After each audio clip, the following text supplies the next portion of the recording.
السلام عليكم ورحمة الله وبركاته. الحمد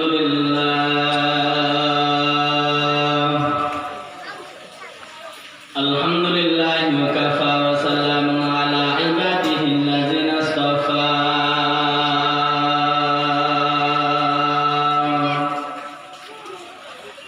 أما بعد فأعوذ بالله من الشيطان الرجيم.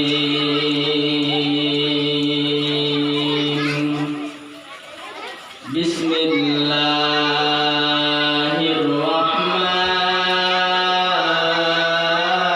الرحيم.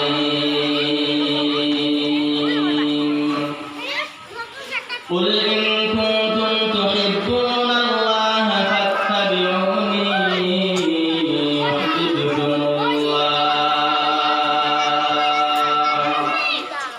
ويغفر لكم ذنوبكم والله غفور رحيم.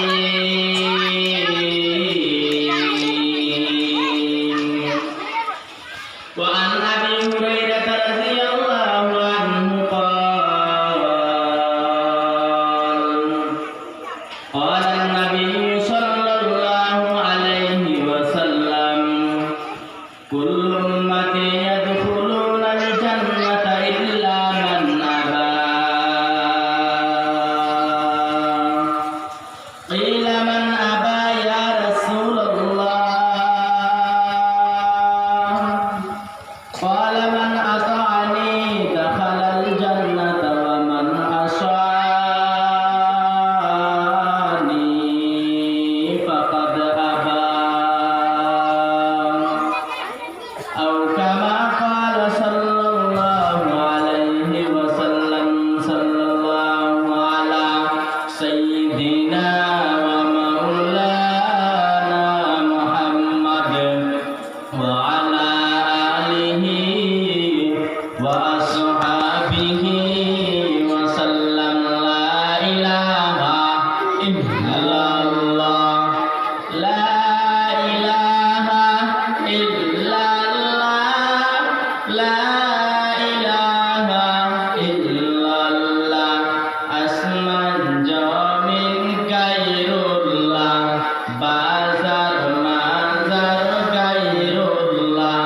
درگا درگا غير الله. সিজদা করব এক আল্লাহর। বলো লা ইলাহা ইল্লাল্লাহ। লা ইলাহা ইল্লাল্লাহ। লা ইলাহা ইল্লাল্লাহ। লা ইলাহা ইল্লাল্লাহ। জুড়ে লা ইলাহা ইল্লাল্লাহ। লা ইলাহা ইল্লাল্লাহ। লা ইলাহা ইল্লাল্লাহ। লা ইলাহা ইল্লাল্লাহ।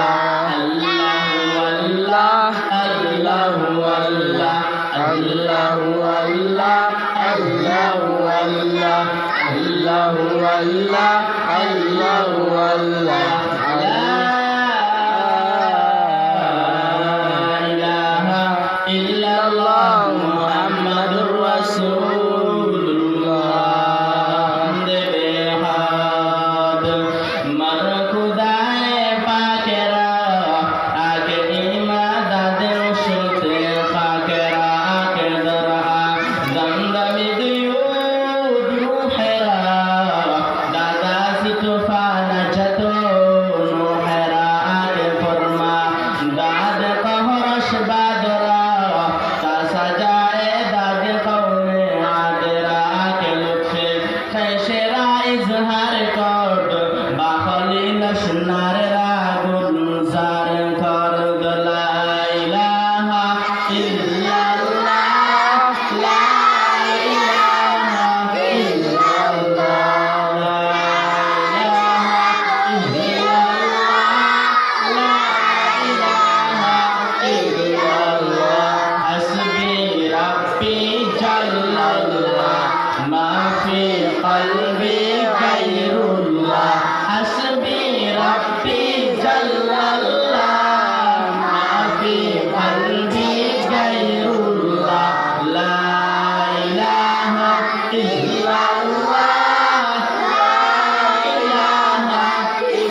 করে এই রহমতি বরকতি পুরানি নুরানি মজলিসে 10 মায়ের 10 সন্তানকে জুড়ে মিলে বসার তৌফিক প্রদান করেছেন। তাই আমরা শরীরের যত শক্তি আছে, যত সুর আছে, সমস্ত শক্তি আর সুরকে গলার মাঝ বরাবর এনে সিংহ ষাট দুলের মতো আওয়াজ দিয়ে সবাই বলে আলহামদুলিল্লাহ।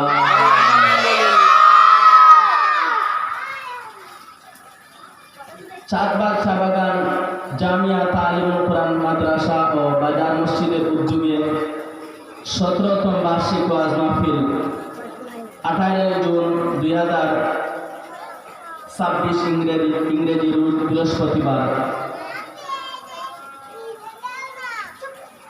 আজকের যে সময়টা অত্যন্ত গুরুত্বপূর্ণ সময় এবং আমরা একটি শুভক্ষণে আমরা উপনীত হয়েছি। হাদিস শরীফের ভাষ্য অনুযায়ী বোঝা যায় আসরের পরের যে সময়, এই আসরের পরের সময়টা হচ্ছে দোয়া কবুলের সময় এবং এই সময়ে আল্লাহ তাআলার যে জিকির আজকার আপনি পাঠ করবেন, সেই জিকির আজকার আপনি দিল খাস খুজুর সহিত যদি পাঠ করেন আর আল্লাহর কাছে জিকির আজকারের পরে দোয়া মুনাজাতে যা চাইবেন আল্লাহ রাব্বুল আলামিন তা আপনাকে দিয়ে দিবেন। সুবহানাল্লাহ। আমি মহাগ্রন্থ আল কোরআনের মধ্য থেকে এখানে আয়াত আমি পাঠ করেছি। আল্লাহ রাসূল সাল্লাল্লাহু আলাইহি ওয়াসাল্লামের পবিত্র জবানের অসংখ্য অগণিত বাণী হতে সহিহ বুখারী শরীফের একখানা হাদিস আমি পাঠ করেছি। যদি রব্বুল কায়নাত আমাকে আয়াত এবং হাদিসকে সামনে রেখে কয়েকটি কথা বলার তৌফিক প্রদান করেন, তাহলে কোরআন এবং কোরআনের আয়াত এবং হাদিসকে সামনে রেখে কয়েকটি কথা বলার তৌফিক যেন আল্লাহ আমাকে দান করেন, বলেন আমিন। আপনারা যারা জানেন ছিলেন, আমি প্রায় সময় রাসূল সাল্লাল্লাহু আলাইহি ওয়াসাল্লামের সম্মান নিয়ে আমি আলোচনা করি। প্রায় জায়গায় আমি রাসূল সাল্লাল্লাহু আলাইহি ওয়াসাল্লামের জীবন সংক্রান্ত আলোচনা করার চেষ্টা করি। প্রত্যেকটি জিনিসের মধ্যে একটি প্রধান আছে। ফলের মধ্যে প্রধান ফলের নাম কি? আমাদের দেশের জাতীয় ফল কি? আরো জুড়ে কাঁঠাল। তাহলে ফলের মধ্যে প্রধান ফল হলো কাঁঠাল। ফুলের মধ্যে প্রধান ফুল হলো কি? শাপলা। ঠিক তেমনি ভাবে সপ্তাহে 7 দিন আছে। কয়দিন? 7 দিন। 7 দিনের মধ্যে থেকে প্রধান দিন হচ্ছে সাইয়্যিদুল আইয়াম ইয়াউমুল জুমআ। নবী আলাইহিস সালাম বলেন সপ্তাহে 7 দিনের মধ্যে শুক্রবার দিন হচ্ছে প্রধান দিন। ঠিক তেমনি ভাবে সব কিছুর মধ্যে যেরকম একটি প্রধান আছে, আদম আলাইহিস সালাম থেকে নিয়ে ঈসা আলাইহিস সালাম পর্যন্ত যত নবী এবং রাসূল আল্লাহ রাব্বুল আলামিন এই ধরার উপর প্রেরণ করেছেন, সর্বশেষ নবী হলেন মুহাম্মদুর রাসূলুল্লাহ সাল্লাল্লাহু আলাইহি ওয়াসাল্লাম। তিনি শেষ নবী, তারপরে কোনো নবী এবং রাসূল আসবেন না। তিনি নবুয়তের দরওয়াজায় তালা লাগিয়ে বিদায় হয়ে গেছেন। কিয়ামত তক আর কোনো নবী এবং রাসূল আসার কোনো গুঞ্জাইশ নাই। সেই নবীদের ধারাবাহিকতার সিলসিলার মধ্যে মুহাম্মদুর রাসূলুল্লাহ সাল্লাল্লাহু আলাইহি ওয়াসাল্লাম সর্বশ্রেষ্ঠ নবী। যেমন পৃথিবীর সর্ব জিনিসের ক্ষেত্রে প্রত্যেকটা সেক্টরে প্রত্যেকটা অবস্থার মধ্যে এক একটি প্রধান জিনিস থাকে, ঠিক তেমনিভাবে সমস্ত নবীদের মধ্যে প্রধান নবী হলেন আমাদের নবী মুহাম্মদুর রাসূলুল্লাহ সাল্লাল্লাহু আলাইহি ওয়াসাল্লাম। আমাদের নবী সাল্লাল্লাহু আলাইহি ওয়াসাল্লাম কেমন শ্রেষ্ঠ নবী, কেমন প্রধান নবী। আম্মা জান আয়েশা রাদিয়াল্লাহু আনহা বলেন, আল্লাহর নবী একদিন বাথরুমের মধ্যে প্রবেশ করলেন বাথরুম করার জন্য। আম্মা জান আয়েশা বলেন, যেই দিন নবী বাথরুমের মধ্যে প্রবেশ করলেন, মুসনদে আহমদের রওয়ায়াত, আম্মা জান আয়েশা বলেন নবী বাথরুম থেকে বের হয়ে আসলেন। আম্মা জান আয়েশা বলেন, এরপরে আমি ওই বাথরুমের মধ্যে প্রবেশ করলাম, গিয়া দেখি আল্লাহর নবী যে বাথরুম করেছেন এর কোনো নিশানা বা চিহ্ন নেই। আম্মা জান আয়েশা নিজের কাজে হাজত সারলেন। সারার পরে তিনি আসলেন। আসার পরে দরবারে রিসালাত নবী সাল্লাল্লাহু আলাইহি ওয়াসাল্লামকে বললেন, ইয়া রাসূলুল্লাহ, ইয়া হাবিবাল্লাহ, আপনি বাথরুমের মধ্যে প্রবেশ করেছেন, আপনি কি বাথরুম করেন নাই? আম্মা জান আয়েশার কথার জবাবে নবীজি বলেন, ও আয়েশা, আমি তো অবশ্যই বাথরুমে প্রবেশ করেছি, আমি তো বাথরুম করেছি। আম্মা জান আয়েশা বলেন, ইয়া রাসূলুল্লাহ, আপনি বাথরুম করেন নাই, করছেন বলেন কেন? আম্মা জান আয়েশা বলেন, আপনি বাথরুম করেন নাই, করছেন বলেন কেন? নবীজি বলেন, ও আয়েশা, আমি তো বাথরুম করেছি, করি নাই বলেন কেন? দেখেন পেশটা কোথায় লাগছে। আম্মা জান আয়েশা রাদিয়াল্লাহু আনহা বলেন, ইয়া রাসূলুল্লাহ, ইয়া হাবিবাল্লাহ, আপনার পরেই তো আমি বাথরুমের মধ্যে প্রবেশ করলাম। আমি বাথরুমের মধ্যে প্রবেশ কইরা দেখি আপনি যে বাথরুম করেছেন এর কোনো নিশানা বা চিহ্ন নাই। আপনি যদি বাথরুম করতেন এর কোনো নিশানা বা চিহ্ন থাকতো, পানি ব্যবহারের পানির কোনো চিহ্ন থাকতো। এই কথা শোনার পর আম্মা জান আয়েশার কথার জবাবে আকা নবী, আশিক নবী, সাদিক নবী, মাসদুক নবী, নবী কুরশির মানে পয়গম্বর আরবি মুহাম্মদুর রাসূলুল্লাহ সাল্লাল্লাহু আলাইহি ওয়াসাল্লাম বলেন, ও আয়েশা, তুমি কি মনে করছো আমি নবীজির বাথরুম করা তোমার বাবা আবু বকরের বাথরুম করার মতো? ও আয়েশা, আল্লাহর কসম, আল্লাহর কসম, আল্লাহর কসম, ও আয়েশা, জেনে রাখো আমি নবীজির বাথরুম করা তোমার বাবা আবু বকরের বাথরুম করার মতো নয়। আমি নবীজির বাথরুমটাকে বক্ষণ করার জন্য আল্লাহর এই জমিন সবসময় ইন্তজার হয়ে থাকে। জয় করুন সুবহানাল্লাহ। এখন দেখেন আমাদের নবী কেমন শ্রেষ্ঠ নবী, কেমন প্রধান একজন নবী। আল্লাহ যা দিয়েছেন সবচেয়ে চূড়ান্ত পর্যায়ের বড় বড় জিনিস আমাদেরকে দিয়েছেন। কেমন শ্রেষ্ঠ নবী, যেই নবীদের প্রস্রাব পায়খানা বক্ষণ করার জন্য আল্লাহর জমিন ইন্তজার হয়ে থাকে, এমন শ্রেষ্ঠ নবী।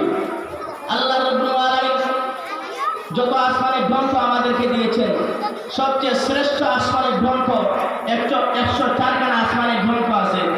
এই 104খানা আসমানি গ্রন্থের মধ্যে সর্বশ্রেষ্ঠ গ্রন্থ হচ্ছে আল কোরআন। এই কোরআনের ধারক বাহক আমাদেরকে বানিয়েছেন। সর্বশ্রেষ্ঠ নবী, যে নবীর উম্মত হওয়ার জন্য অন্যান্য নবীরা পর্যন্ত আল্লাহর দরবারে আশা আকাঙ্ক্ষা করেছেন, বিনা দরখাস্তে মায়া করিয়া আল্লাহ রাব্বুল আলামিন সেই নবীর উম্মত হিসাবে আমাদেরকে কবুল করেছেন। এত সৌভাগ্য আমাদেরকে আল্লাহ রাব্বুল আলামিন দান করেছেন। সেই নবীর আদর্শ উম্মতকে পালন করে সেই নবী কোথায়, সেই নবীর আদর্শ কোথায়? আপনারা কথা বললেন না, আপনারা কথা বললেন না। সেই নবীদের আদর্শ কোথায়? আজকের যুবকরা, মুসলমানেরা, মুসলমানদের নবী, শ্রেষ্ঠ নবীর আদর্শকে জলাঞ্জলি দিয়া আজকে চায় তারা জান্নাতে যাইতে। নবীর আদর্শের বিপরীত চলিয়া আপনি কখনো জান্নাতে যাইতে পারবেন না। আল্লাহর কসম, আল্লাহর কসম, আল্লাহর কসম, আল্লাহে বিল্লাহে তাল্লাহে, আল্লাহর কসম করে বলছি, যদি নবীজির সুন্নাত যদি পালন না করেন, যদি নবীজির সঙ্গে যদি সম্পর্ক যদি আপনার যদি না থাকে, নবীজির সঙ্গে যদি তাআল্লুক যদি আপনার যদি না থাকে, হাসরের ময়দানে আপনি জান্নাত আপনি গন্ধই পাবেন না। কারণ হাসরের ময়দানে নবীজির সুপারিশ ছাড়া আমরা যেমন মুসলমান, গরিবরা মুসলমান, আমরা নিজেদের আমল দিয়ে আমরা কখনো জান্নাতে যাইতে পারবো না। জান্নাতে তো যাইতাম দূরের কথা, জান্নাত দেখার স্বপ্নে দেখার নসিব হইতে না। আমরা যে জোয়ার বাটার আমল, আমরা জান্নাতে যাইতে হইলে একমাত্র আল্লাহ তাআলার দয়ায়, নবী সাল্লাল্লাহু আলাইহি সাল্লামের সুপারিশে আমরা জান্নাতে যেতাম। এর বিপরীতে, এর বিকল্পে আমাদের আমল দিয়ে জান্নাতে যাওয়া আমাদের জন্য কখনো সম্ভব নয়। আল্লাহ রাব্বুল আলামিন আমাদেরকে নবীজির সুন্নাত কামা হকহু আদায় করার তৌফিক দান করেন, বলেন আমিন। নবীজির সুন্নাত, নবীজির আদর্শ, নবীজির সিরত, নবীজির সুরত কিভাবে ফলো করেছেন সাহাবায়ে কেরাম, কিভাবে ফলো করেছেন ইমামে আযম আবু হানিফা, কিভাবে নবীজিকে মেনেছেন ইমামে আযম আবু হানিফা, কিভাবে মেনেছেন হযরত ইমাম শাফঈ, কিভাবে মেনেছেন ইমাম আহমদ ইবনে হাম্বল, 10 লক্ষ হাদিসের হাফেজ ছিলেন আহমদ ইবনে হাম্বল, কিভাবে আল্লাহর নবীকে মহব্বত করেছেন ইমাম দারুল হিজরা ইমাম মালিক রাহমাতুল্লাহি আলাইহি, কিভাবে নবীজিকে ফলো করেছেন আইম্মা মুজতাহিদিন, সালফে সালিহিন, তাবিঈ, তবে তাবিঈ, আইম্মা মুজতাহিদিন, সাহাবায়ে কেরামরা কিভাবে নবীজিকে মেনেছেন, সেভাবে আমরাও যদি নবীকে যদি মানতে পারি, নবীজির প্রত্যেকটি সুন্নাত যদি আমরা গ্রহণ করতে পারি, যেই ফেরেশতা বদরের প্রান্তে ফেরেশতা, যেই আল্লাহ বদরের প্রান্তে সাহাবায়ে কেরামদেরকে ফেরেশতা পাঠিয়ে সাহায্য করেছেন, অন্যান্য উহুদের ময়দানে, খন্দকের ময়দানে, ফতেহ মক্কা যেভাবে মুসলমানদের হাতে বিজয় হয়েছিল, তাম বিশ্বের বিজয় একবার মুসলমানদের প্রতিজীবন করেছিল।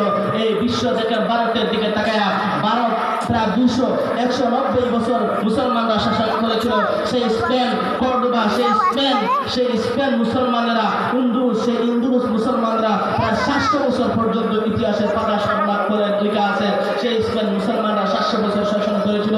অর্ধ পৃথিবী শাসন করেছিলেন খলিফাতুল মুসলিমিন উমর ফারুক রাদিয়াল্লাহু তাআলা আনহু। এই পৃথিবীকে শাসন করেছেন জুলকারনাইন, এই পৃথিবীকে শাসন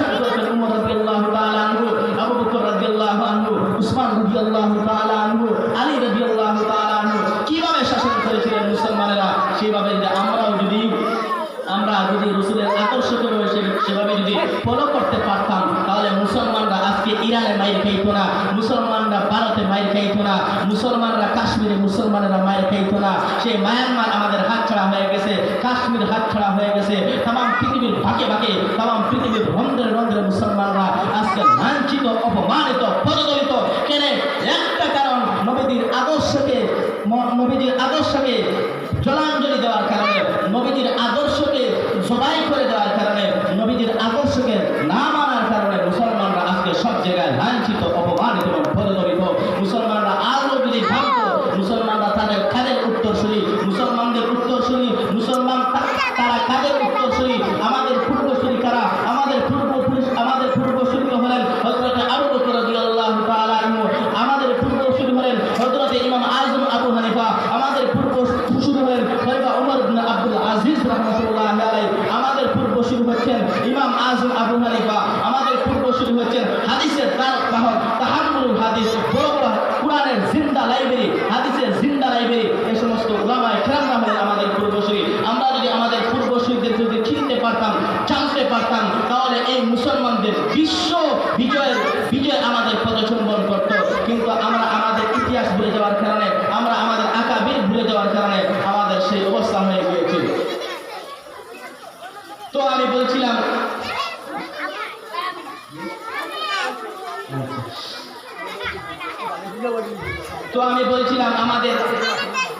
আমরা যদি আমাদের মূল গোড়ায় যদি চলে যাই, আমরা যদি আমাদের মূল জায়গায় যদি চলে যাই, তাহলে আমরা আবার শান্তি পাবো, আমরা আবার বিজয়ের মুখ দেখব, বিজয়ের পতাকা আমাদের হাতে আবার আসবে।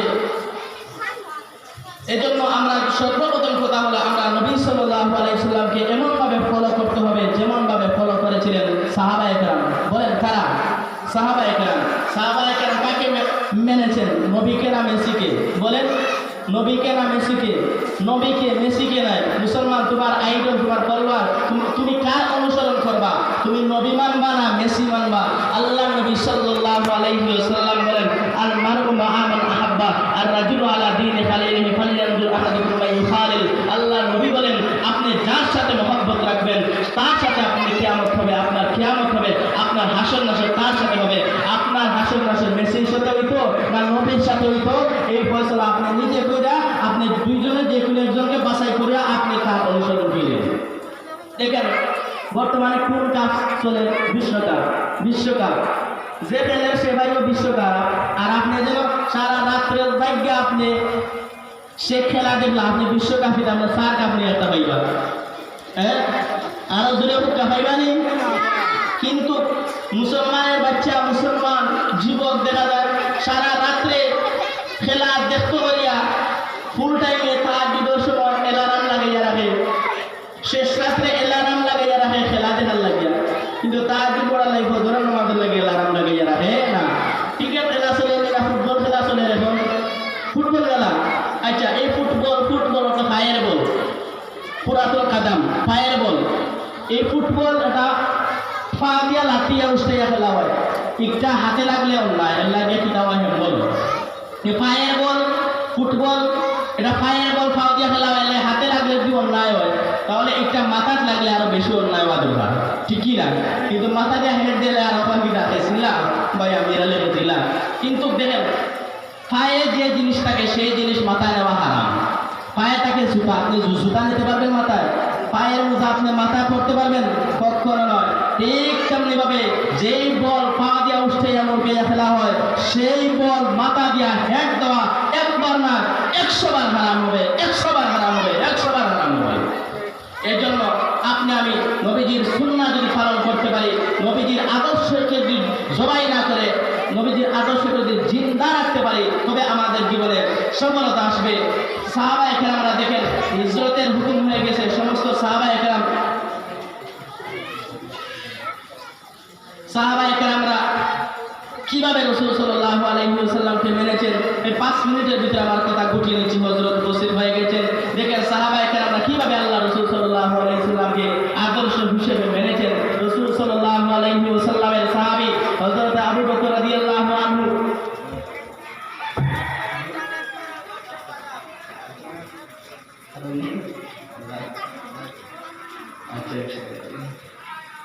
যাই হোক, হুজুর কিছু মায়া করছে না মানে। তো যাই হোক, সাহাবায়ে কেরামদের কথা বলছিলাম, হিজরতের হুকুম হয়ে গিয়েছিল। কিভাবে সাহাবায়ে কেরামরা আল্লাহ নবীর জন্য পাগল পারা ছিলেন। হিজরতের যখন হুকুম হয়ে যায়, আল্লাহ নবী সমস্ত সাহাবায়ে কেরামদেরকে অর্ডার করলেন, আমার সাহাবায়ে কেরাম তোমরা হিজরত করে মদিনায় যাও। আবু বকর ডাক দিয়ে বলে, পয়গম্বর আপনি যদি আমাকে অর্ডার করেন আমি হিজরত করে মদিনায় যাব। আল্লাহ নবী বলেন, আবু বকর তুমি কি বলছো, তোমাকে এবার হিজরতের অনুমতি দেওয়া যাবে না। হিজরতের রাতের সাথী বানাইয়া তোমাকে মদিনায় নিয়ে যাব।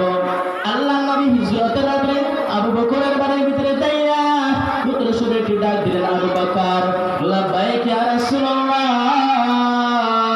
আল্লাহ নবী ডাক দিলেন, আবু বকর গভীর রাতে তোমাকে আয়েশা পুত্র সুরে একটি ডাক দিলেন, তুমি কিভাবে আমার প্রথম ডাকে সাড়া দিয়া বের হলা। আবু বকর বলে, ও পয়গম্বর বহু আগে আপনি আমার কানের গোড়ায় আওয়াজ দিয়েছিলেন হিজরতের রাতের সাথী হবো। ওই রাত থেকে আজ পর্যন্ত আমি আবু বকর বিছানার সাথে পিঠটা লাগায় ঘুমাই নাই। সিরাতের হিসাব নিকে আবু বকর রাদিয়াল্লাহু আনহু 9 মাস পর্যন্ত বিছানার সাথে পিঠটা লাগায় ঘুমাই নাই। ও মুসলমান ইমানদার, আবু বকর ডাক দিয়ে বলে, পয়গম্বর শুধু যে আমি ঘুমাই নাই বিষয়টা নয়, আমার ছোট্ট মেয়ে আসমাটাও পর্যন্ত ঘুমায় না, নাস্তা বানায় রেডি থাকতো, কখন আপনি আসবেন আর আপনার হাতে নাস্তার পাতে তুলে দিবে। আল্লাহ নবীর কথা শুনে আবু বকর আবার ডাক দিয়ে বলে, আবু বকর আল্লাহ নবী বলেন, আবু বকর আমার জন্য এত মহব্বত আর প্রেম তুমি দেখাইলা, এই মহব্বত আর প্রেম ভালোবাসার সময়সীমা এই দুনিয়া পর্যন্ত নয়। এই মহব্বত আর প্রেম ভালোবাসা তোমার আমার মধ্যে জান্নাতুল ফেরদাউসের মধ্যেও থাকবে। যেরকম সুবহানাল্লাহ। মান আহাব্বা সুন্নতে কাউলে রাসূল মাজদায়ে গানা মাই হাবকুন কবুল। আল্লাহ নবীর জন্য জান দিয়েছে মহিলার দল, আল্লাহ নবীর জন্য জান দিয়েছে সাহাবায়ে কেরাম। আল্লাহ নবী জিহাদের ময়দানে রওনা হয়ে গেছেন, এমন সময় মহিলাটা দুধের বাচ্চা নিয়ে আল্লাহ নবীর সামনে ডাক দিয়ে বলে, ও পয়গম্বর আপনি আমার দুধের বাচ্চা নিয়ে যান, জিহাদের ময়দানে ব্যবহার করবেন। আল্লাহ নবী ডাক দিয়ে বলে, মহিলা তোমার দুধের বাচ্চা দিয়েছো, দুধের বাচ্চা কি কোনো জিহাদ করতে পারবে, জিহাদের ময়দানে কি কোনো কাজে আসবে? মহিলা ডাক দিয়ে বলে, ও পয়গম্বর আপনি যখন উহুদের ময়দানে জিহাদের ময়দানে তুমুল বেগে কাফের বেঈমানদের বিরুদ্ধে যুদ্ধ করতে থাকবেন, যেই সময় কাফের বেঈমানেরা আপনার পথে তীর নিক্ষেপ করতে চাইবে, তখন আপনি আমার দুধের সন্তানকে কাফের কুফফারদের তীরের সামনে ডাল হিসাবে ব্যবহার করবেন। আমার সন্তানের কারণে কোনো তীর আপনার গায়ে লাগবে না, সমস্ত তীর আমার সন্তানের গায়ে লাগবে। কিয়ামতের ময়দানে আল্লাহ যদি জিজ্ঞাসা করে, মহিলার দল আমার দরবারে নাজাতের কি আমল নিয়ে আসছে, কোন আমল লেখা? ও পয়গম্বর এমন কোন আমল নাই যে আমল থেকে নাজাত পাবো, তবে এতটুকু বলতে পারবো যে